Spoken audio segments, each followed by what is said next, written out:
fearlessness, truth, and non-violence.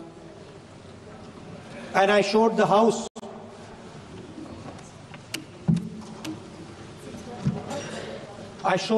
images of our different religions displaying this Abhay Mudra.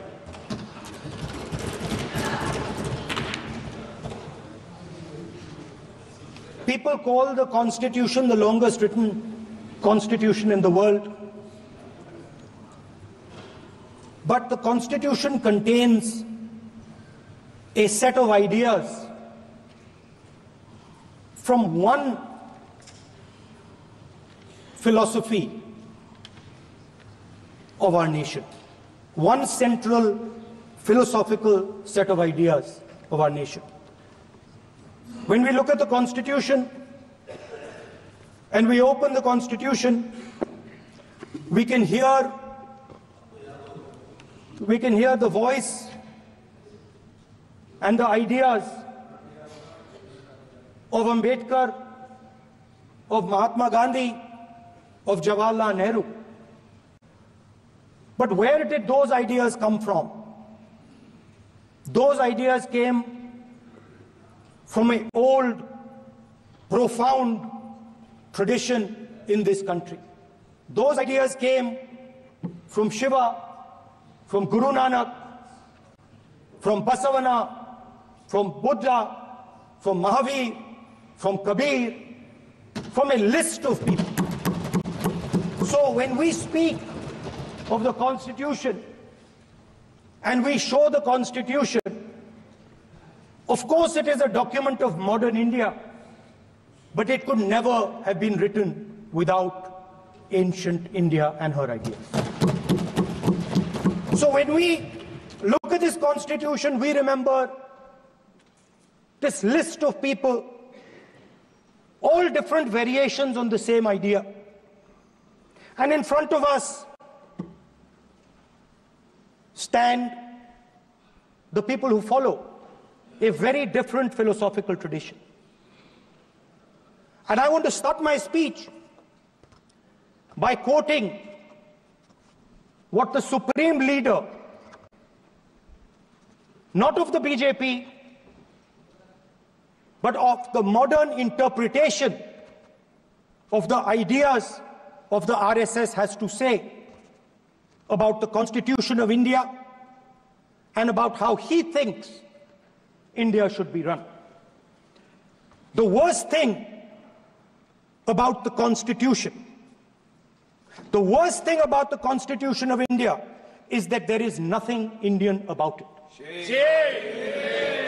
Manusmriti is that scripture which is most worshipable after Vedas for our Hindu nation, and from which our ancient times have become the basis of our culture, customs, thought, and practice. This book, for centuries, has codified the spiritual and divine march of our nation. Today, Manusmriti is law. These are the words of Savarkar. Mr. Savarkar has clearly stated in his writings that there is nothing Indian about our Constitution. He has clearly stated that the book India is run by should be superseded by this book. And this is what the fight is about. Now, it's nice that all of you are so-called defending the Constitution. But I want to ask you, do you stand by your leader's words? Yes. Do you support your leader's words? Because when you speak in Parliament about protecting the Constitution, you are ridiculing Savarkar, you are abusing Savarkar, you are defaming Savarkar. I'd like to quote also in Hindi. Bharat के संविधान के बारे में सबसे बुरी बात तो यह है कि इसमें कुछ भी भारतीय नहीं है। भारत के संविधान के बारे में सबसे बुरी बात तो यह है कि इसमें कुछ भी भारतीय नहीं है। यह आपके नेता ने कहा था, जिसकी आप पूजा करते हैं। Speaker sir, I described in my first speech the idea of a battle taking place. I described the Mahabharata, described Kurukshetra. There is a battle taking place today in India. And on this side are the defenders of the idea of the Constitution. And from each state we have one. If you ask us Tamil Nadu, we will tell you Periyar. If you ask us Karnataka, we will say Basavana. If you ask us Maharashtra, we will say Phule ji, Ambedkar ji. If you ask us Gujarat, we will say Mahatma Gandhi. आप speaker को You praise these people. You praise these people hesitatingly because you have to. But the truth is that you want India to be run the way it used to be run. जैसे हिंदुस्तान पहले चलाया जाता था, वैसे ही आप हिंदुस्तान को चलाना चाहते हो। मैं बता रहा हूं, आ रहा हूं। पेशेंस रखिए थोड़ी, इतना एक्साइटमेंट नहीं होना चाहिए। स्पीकर सर, जब मैं छोटा था दिल्ली में, स्पीकर सर, दिल्ली के चारों ओर जंगल हुआ करता था। जो आज यहां रहते हैं उनको ताज्जुब होगा कि एम्स के बिल्कुल बगल में जंगल शुरू होता था। जहां रेलवे म्यूजियम है वहां पे जंगल शुरू होता था। वैसे ही जंगल में, दोनों नॉर्थ और साउथ, वैसे ही जंगल में हजारों साल पहले एक युवा, 6-7 साल का युवा, हर रोज सुबह उठ के 4 बजे उठ के एक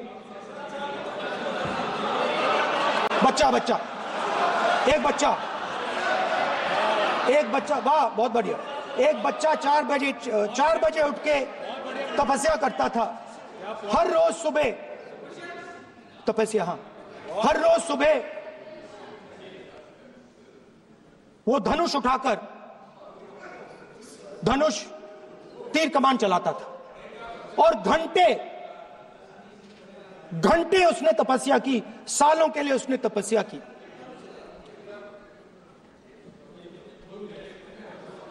पास लोगों को पता लगने लगा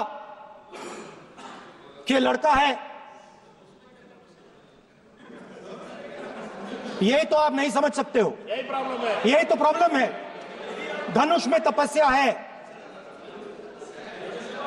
मनरेगा के काम करने में तपस्या है। तपस्या का मतलब शरीर में गर्मी पैदा करना, समझिए। हाँ, तब का यह मतलब है, तपस्या का यह मतलब है। तो यह तपस्या कर रहा था, लोगों को पता लगा और वो गुरु के पास गया। लड़के का नाम एकलव्य था और वो गुरु के पास गया और उसने कहा, गुरु द्रोणाचार्य जी, मैं सालों से धनुष चलाना सीख रहा हूं, मैंने अपनी पूरी शक्ति इसमें डाली है,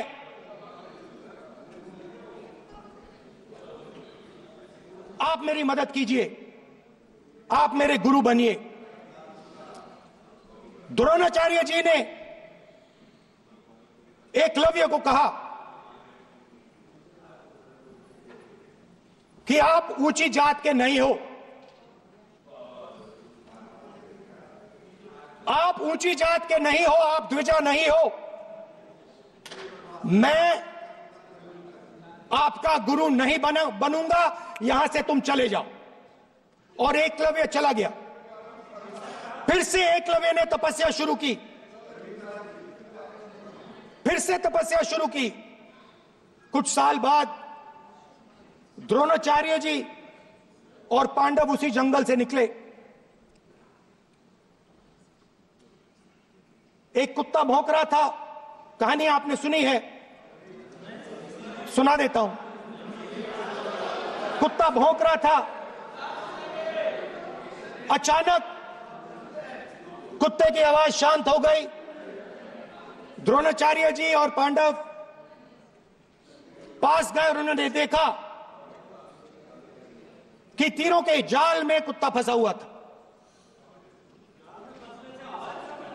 मुंह में तीर था एक, हाँ, मगर कुत्ता तीरों के जाल में फंसा था। एक तीर मुंह में थी, शांत था कुत्ता, मगर कुत्ते को चोट नहीं लगी। एकलव्य ने अहिंसा के साथ कुत्ते को शांत किया था।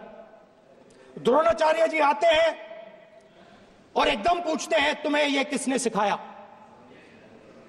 एकलव्य जवाब देता है, द्रोणाचार्य जी,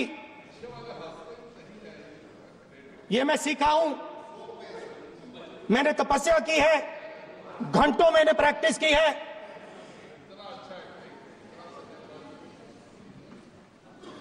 आपने मुझे गुरु बनने से मना किया था, तो मैंने एक मूर्ति, मट्टी की मूर्ति सामने रखी और मैंने प्रैक्टिस की और मैं सीखा। द्रोणाचार्य जी खुश नहीं हुए। द्रोणाचार्य जी ने एकदम कहा, तुम्हें मुझे गुरु दक्षिणा देनी है। नहीं नहीं, ये आपकी स्टोरी है, ये आपकी स्टोरी है। मेरी स्टोरी है कि द्रोणाचार्य ने पूछा।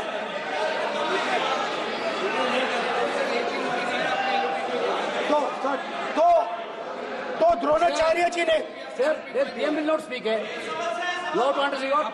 If you are not giving order, Prime Minister has to speak. That you have to understand. If you are not giving protection, if you are not giving protection to LOP, then Prime Minister has to speak here. I will tell you. We will be very clear. ठीक है sir. माननीय सदस्य, आपको मैंने कई बार कहा, आप धमकी शब्दों में मत बोला करिए। एक मिनट जाती। द्रोणाचार्य जी ने, कार्य मंत्री बोले, कितने डिस्टर्बेंस कर रहे थे। द्रोणाचार्य जी ने कहा कि मुझे आप गुरु दक्षिणा दीजिए। मेरी स्पीच ले ली आपने। तो द्रोणाचार्य जी ने उनसे कहा कि गुरु दक्षिणा के लिए मुझे तुम्हारा हुनर, तुम्हारा भविष्य, तुम्हारा अंगूठा चाहिए। और एकलव्य ने अंगूठा काट के द्रोणाचार्य को दे दिया।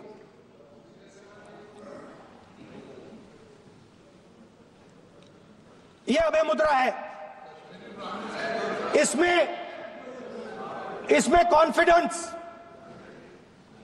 स्ट्रेंथ, निडरता कहां से आती है? हुनर से आती है, इस अंगूठे से आती है। ये लोग इसके खिलाफ हैं। जैसे द्रोणाचार्य जी ने एकलव्य का अंगूठा काटा, वैसे ही आप पूरे देश का अंगूठा काटने में लगे हुए हो। आप जैसे ही एकलव्य का, जैसे द्रोणाचार्य जी ने एकलव्य का अंगूठा काटा, वैसे ही आप हिंदुस्तान के युवाओं का, जैसे ही एकलव्य ने,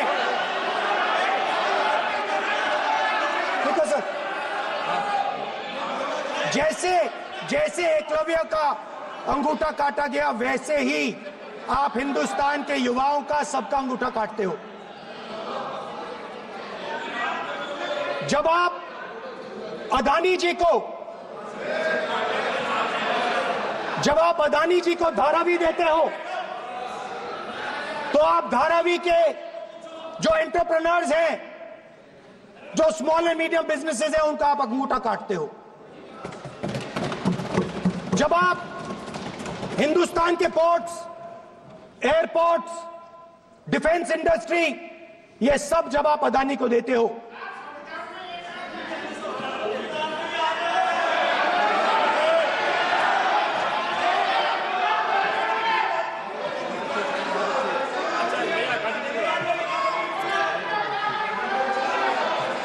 हिंदुस्तान के सारे जो फेयर प्ले बिजनेसेस हैं, जो ईमानदारी से काम करते हैं, आप उन सब का अंगूठा काटते हो जब आप अदानी की मदद करते हो। कॉन्स्टिट्यूशन में लैटरल एंट्री कर आप हिंदुस्तान के युवाओं का, पिछड़ों का, गरीबों का अंगूठा काटते हो।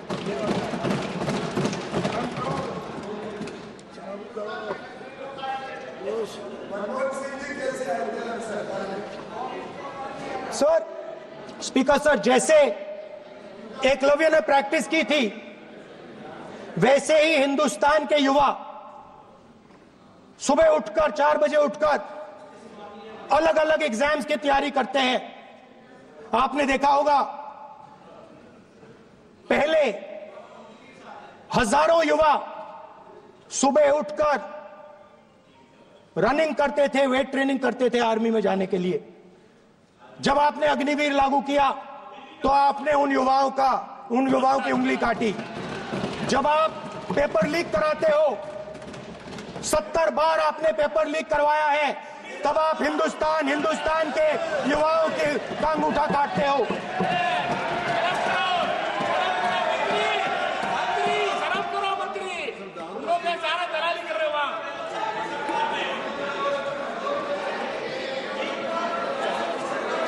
आज बाहर, दिल्ली के बाहर आपने किसानों पर टीयर गैस चलाया है, आपने किसानों पर लाठीचार्ज किया है। किसान आपसे एमएसपी मांगते हैं, सही दाम मांगते हैं, मगर आप अदानी को फायदा पहुंचाते हो, अंबानी को फायदा पहुंचाते हो और किसान का अंगूठा काटने का काम करते हो। देखिए, हम कहते हैं अभय मुद्रा, हम कहते हैं डरो मत, आप कहते हो हम आपका अंगूठा काट देंगे। ये फर्क है। एक तरफ कौन सर बोलिए। मेरे कहना है कि हम एक मिनट प्लीज बैठिए, आप बैठिए, प्लीज बैठिए, आप बैठिए। आज हम भारत के संविधान की 75 वर्ष की गौरवशाली यात्रा कर रहे हैं और कर भाई ये चर्चा हुई थी कि हम संविधान की चर्चा करते समय उसकी उच्च कोटि की ये अपेक्षा है आप स्पीकर सर, आप राष्ट्रपति भाषण नहीं है। कॉन्स्टिट्यूशन में कहीं नहीं लिखा है कि मोनोपोली होनी चाहिए। कॉन्स्टिट्यूशन में कहीं नहीं लिखा है कि पेपर लीक होना चाहिए। कॉन्स्टिट्यूशन में कहीं नहीं लिखा है कि अग्निवीर होना चाहिए। कॉन्स्टिट्यूशन में ये सब नहीं लिखा है, इसलिए मैं यहां रेस कर रहा हूं। कॉन्स्टिट्यूशन में नहीं लिखा है कि हिंदुस्तान के युवाओं का अंगूठा काटना चाहिए, उनका जो हुनर है उनसे छीना जाना चाहिए।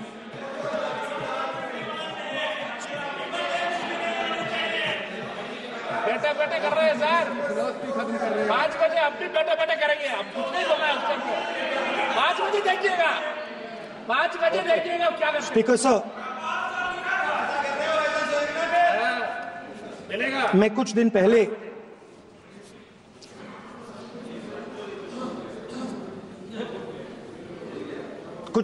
मैं हाथरस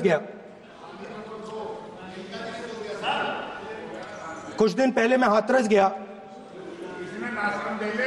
हाथरस में 4 साल पहले एक लड़की का बलात्कार होता है। गैंग रेप होता है। 3-4 लोग गैंग रेप करते हैं। मैं 2-3 दिन पहले उस लड़की के परिवार के घर में गया।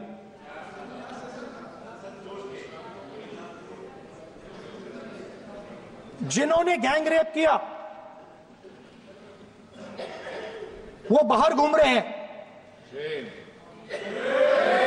और लड़की का परिवार अपने घर में बंद है। लड़की का परिवार बाहर नहीं जा सकता है। जो अपराधी हैं वो उनको रोज धमकाते हैं और वो बाहर घूमते हैं।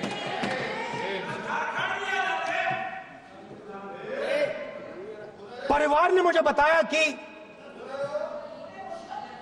बेटी का जो अंतिम संस्कार था वो भी नहीं करने दिया और चीफ मिनिस्टर ने इसके बारे में खुलकर मीडिया में झूठ बोला है। ये कॉन्स्टिट्यूशन में कहां लिखा है? ये कॉन्स्टिट्यूशन में कहां लिखा है कि जो बलात्कार करते हैं वो बाहर रहे और जिसका रेप हुआ है, जिसके परिवार, उस परिवार को बंद कर दिया जाए? कहां लिखा है कॉन्स्टिट्यूशन में? ये आपकी किताब में लिखा हुआ है, मनुस्मृति में लिखा है, मगर कॉन्स्टिट्यूशन में नहीं लिखा। और अगर आप कहते हो कि यूपी में आपका राज है और वहां पे कॉन्स्टिट्यूशन नहीं लागू होता है, वहां पे मनुस्मृति लागू हो रही है।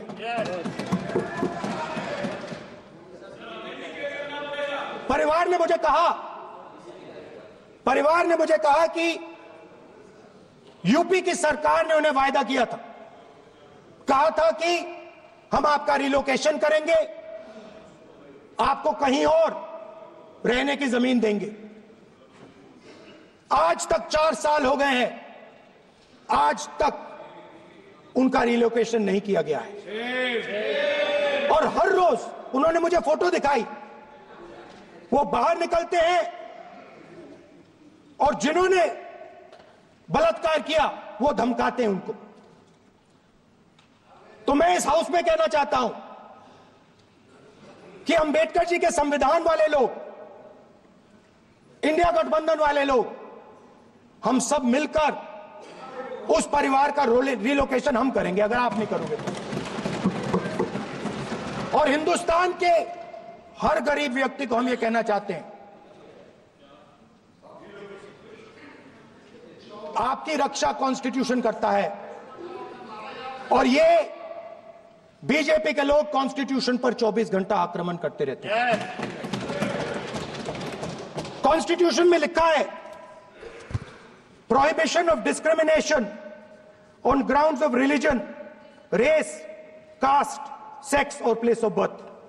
The state shall not discriminate against any citizen on grounds only of religion, race, caste, sex, place of birth or any of them.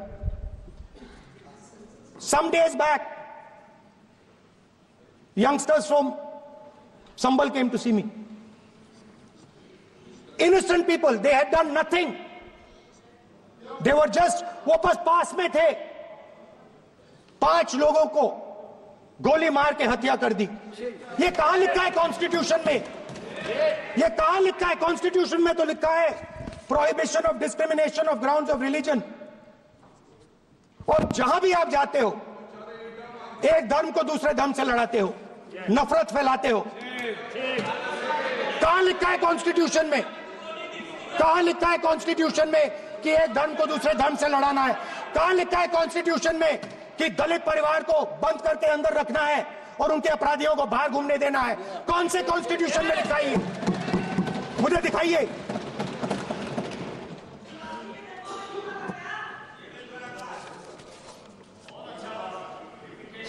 Speaker साहब, हमारी जो विचारधारा है, इंडिया गठबंधन की विचारधारा है, वो देश में कॉन्स्टिट्यूशन लाई है। हम सब मिलकर कॉन्स्टिट्यूशन की रक्षा करते हैं। अंबेडकर जी ने कहा था, if there is political equality but no social and economic equality, political equality will be destroyed. ये अंबेडकर जी के शब्द हैं और आज ये बात सबके सामने है। पॉलिटिकल इक्वालिटी जो थी वो खत्म हो गई है। हिंदुस्तान के सारे इंस्टीट्यूशंस कैप्चर कर लिए गए हैं। सोशल इक्वालिटी नहीं रही, फाइनेंशियल इकोनॉमिक इक्वालिटी नहीं रही। इसीलिए हमारा अगला कदम जाति जनगणना होगा। हम देश को दिखाना चाहते हैं कि आपने किन लोगों का और कहां कहां अंगूठा काटा है। हम दलितों को, आदिवासियों को, पिछड़ों को, किसानों को, मजदूरों को दिखाना चाहते हैं कि आपने किस किस का अंगूठा काटा है। इसलिए जो मैंने वायदा किया था, इसी हाउस में यहां हम कास्ट सेंसस लागू करेंगे और उसके बाद हिंदुस्तान में एक नए तरीके का विकास होगा, एक नई तरीके की राजनीति होगी। जो मैंने पहले कहा था, जो आपको अच्छा नहीं लगता है, 50% रिजर्वेशन, उस दीवार को हम यहां तोड़ेंगे। 50% रिजर्वेशन की दीवार